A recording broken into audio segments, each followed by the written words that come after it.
This morning it's finally cool enough to do this. So I've been burning all of the little branches that have been down in the yard, and there are so many with all these big pecan trees. They drop limbs all the time. Matter of fact, there's a huge one right there. Of course, I can't burn it in this burn barrel. But it's been good to burn up the snippings from the crepe myrtle trees and some other things. I love the look of a fire, don't you?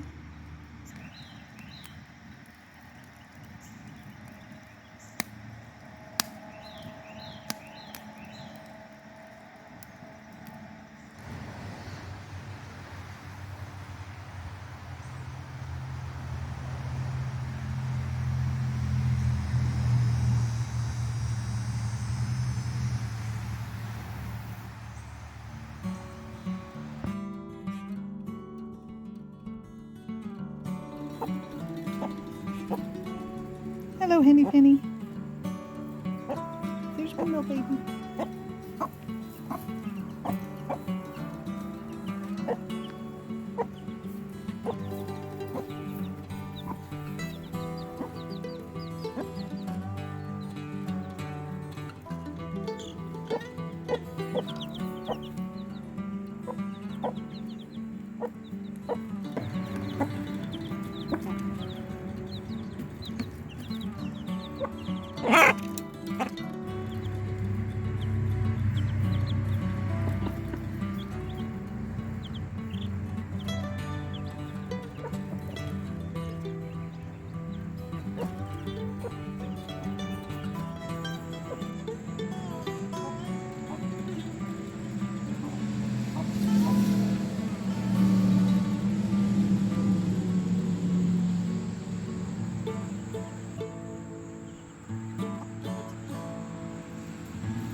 Hey everybody. Leo and I, he's over there taking a nap. We wanted to have a little knitting conversation today with you because I have come across one of those situations where you suddenly realize that you need to pull out the knitting you've been working on for a week or more. Not all the time, because as I went on with this project, I realized I was unhappy with it, and so I didn't want to do it. So I worked on it less and less. So I'm going to turn the camera around and show you what I've been making. It's nothing fancy, but it presented a problem that I don't want to continue with. Okay, so I was making a felted hat, and I was using this Patons Classic Wool, which is very good for making felted hats. And I've used this before for some of my felted hats that I made, and it felted really well as I did it before, which was just using two strands together and knitting them as if they were one. Why I changed my mind about this, I really don't know. It was a foolish thing to do. These are size 15 needles. The pattern I was using said to use size 17, but I felt like they were just too big and cumbersome, so I used a 15, but I don't think that that's the issue here. Now let me tell you what I did with this hat. I cast on 70, but I did something that I saw done on a YouTube channel with Arne and Carlos, if you know them. It's Sit and Knit a Bit or something like that with Arne and Carlos, and they're wonderful knitters, and they were knitting and felting slippers. And Arne is the amazing knitter over there, and he used a method when you're using two strands of yarn that I thought was interesting. At the time I thought it was a bit silly and crazy, but it kind of stuck in my head. And what they would do, let me just do a little bit of it here. Okay, these stitches are tight. I don't like that. So here's my two strands here.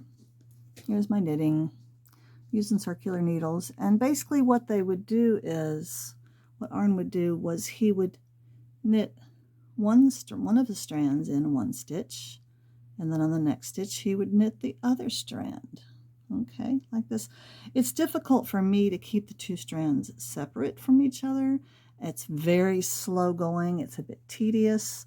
I don't know why my stitches gotten tighter. I try to keep them pretty loose. But anyway, I've been working on this and working on this. I mean, I've done all of this, okay?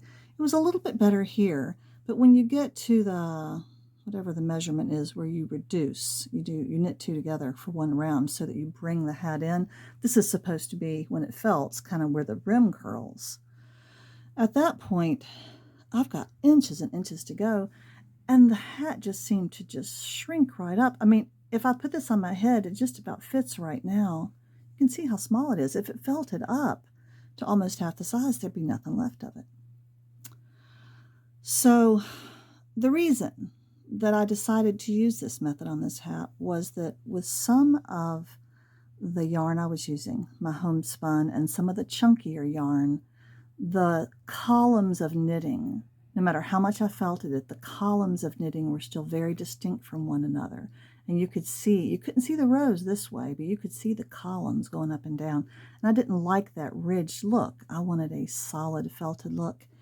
And Arne & Carlos never gave a reason exactly for why they use this method of going back and forth like this with one. Oh, this is going to be hard to see. I just can't do this anymore. This is why I'm going to pull it out. It's so tedious. See, it's just hard to do. But they said that they didn't give a reason, but they said it really helped the structure of the sock, I think. And I wondered if maybe it was designed by keeping one of the strands always going across to prevent the visibility of these columns of stitches. I don't know, because you can certainly still see. It's an interesting looking stitch. It doesn't look exactly like a knit stitch. But I've decided at this point, I am tired of it. I don't want to do it anymore. And so I'm going to pull it all out. I'm going to have to ball this back up. And I'm going to go ahead and use my, my Patons Classic Wool as I used it before. Those stitches will barely go onto that needle. I've never had that trouble with this before. That's how I used to knit years ago when I was really an uptight knitter. So this part will go quickly, but the balling up will not. And then I'm going to start over again, and I'm going to have a hat that I'll be happy with, because these were either $8 or $9 a skein. I can't waste that kind of money on a hat that's not going to fit anybody. Isn't that terrible? I'm not blaming this on Arne & Carlos's method. It could very well be my fault. But I just, yeah, I can't do it. Can't do it. So I'm going to pull all this out. I think I'll do a center pull ball on both of these. And if this turns out to be a hat worth looking at, I'll let you know. It's just a plain old gray. Their color selection at the Michaels I went to was pitiful. I'd be much better off buying it online. All right, that's my little knitting thought for today, is I don't think I'll ever do that technique again. Sorry, Arne & Carlos.